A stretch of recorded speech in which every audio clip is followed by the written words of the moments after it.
উৎসব শারদীয়া দুর্গাপূজার সকল প্রস্তুতি সম্পন্ন করা হয়েছে। আগামীকাল বুধবার থেকে শুরু হতে যাচ্ছে শারদীয়া দুর্গাপূজা।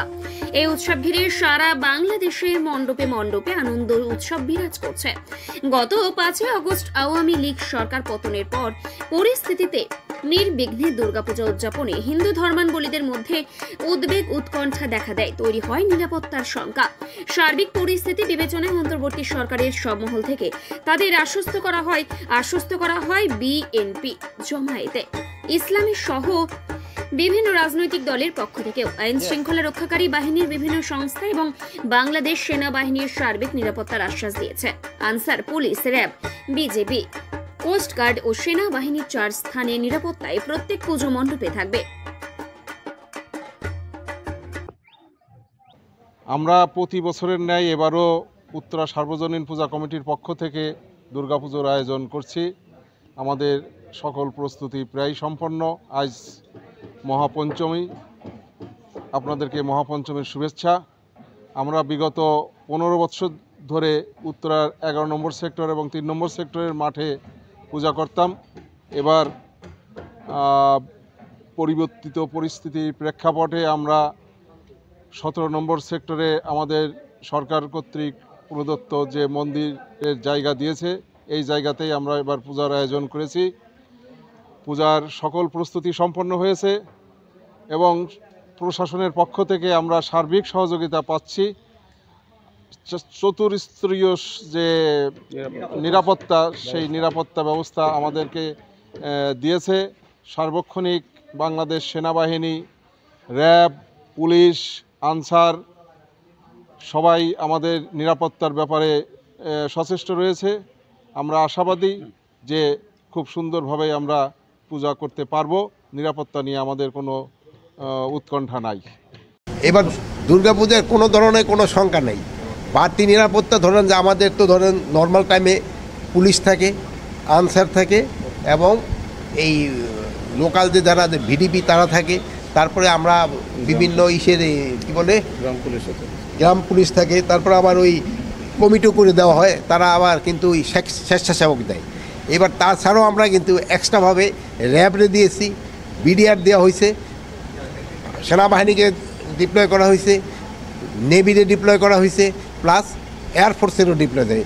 এবার সব ধরনের বাহিনী ডিপ্লয় করা হয়েছে। এবার পূজা খুব ভালোভাবে হবে। আমি আশা করব যে এবার কোনো ধরনের কোনো রকমের কোনো সমস্যা হবে না। না না, মানে বাণিজ্য মন্ত্রণালয়ের সিন্ডিকেট তো আমার মন্ত্রণালয়ে করে না। আপনি আমি কিন্তু দেখি কৃষি মন্ত্রণালয় এবং স্বরাষ্ট্র মন্ত্রণালয়, এটা বাণিজ্য মন্ত্রণালয় যদি কোনো সিন্ডিকেট থাকে তারা অবশ্যই ভেঙে দেবে। এবার আমাদের 16তম আয়োজন, এবার উত্তরা সার্বজনীন পূজা কমিটি কর্তৃক শারদীয় দুর্গা উৎসবের 16তম আয়োজন। এর আগে 15 বছর যেটা আমরা করেছি সেটা আমাদের সেক্টরের যে মাঠ আছে সেখানে আমরা করেছি। সেখানে ঘনবসতি এলাকা, সেখানে আমরা আড়ম্বর পরিবেশই করেছি। এইবার প্রথমবারের মতো আমাদের মন্দিরের নিজস্ব জায়গায় আমরা এই পূজার আয়োজন করেছি। আপনারা অবশ্যই লক্ষ্য করেছেন যে এই 17 নম্বর সেক্টর পাশে 16 নম্বর 15 নম্বর এগুলি এখনও কিন্তু ওইভাবে বসতি গড়ে ওঠে নাই। প্রায় ম্যাক্সিমাম প্লটগুলি ফাঁকা, হয়তো 2-1টা প্লটে বসবাস করে মানুষ। আমরা যদিও প্রশাসন থেকে আমরা যথেষ্ট সহযোগিতা পেয়েছি। আমাদের এইখানে যে যারা আইনশৃঙ্খলা রক্ষাকারী বাহিনী আছে, বাংলাদেশ সেনাবাহিনী আছে, সবাই আমাদেরকে সার্বিক সহযোগিতা করছে। এখানে যারা কর্তা ব্যক্তিরা আছেন, পুলিশের কর্তা ব্যক্তিরা, সেনাবাহিনীর কর্তা ব্যক্তিরা, তারাও আমাদের সাথে এসে যোগাযোগ করেছেন, আমাদের সাথে মিটিং করেছেন, আমরাও তাদের সাথে গিয়ে মিটিং করেছি। সব মিলে মন্দিরের নিরাপত্তা নিয়ে আমাদের কোনো এখন পর্যন্ত আমরা চিন্তিত নই। আমরা আশাবাদী যে আমরা নির্বিঘ্নে মন্দিরে এই পূজার আয়োজন করতে পারবো।